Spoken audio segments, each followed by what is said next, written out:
ہم کیا سمجھتے ہیں حساب صرف نمازوں کا ہونا ہے؟ ہم کیا سمجھتے ہیں کہ حساب صرف ہم سے سجدوں کے بارے میں پوچھا جائے گا؟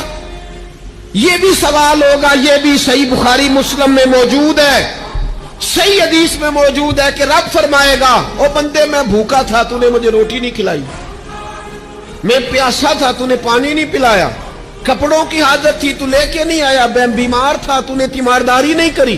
مالک تو کھانے سے پاک، پینے سے پاک، پہننے سے پاک، بیماری سے پاک۔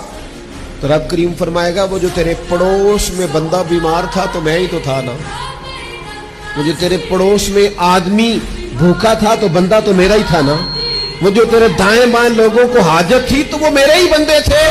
خدا کے بندے تو ہیں ہزاروں، بنو میں پھرتے ہیں مارے مارے، میں اس کا بندہ بنوں گا جس کو خدا کے بندوں سے پیار ہوگا۔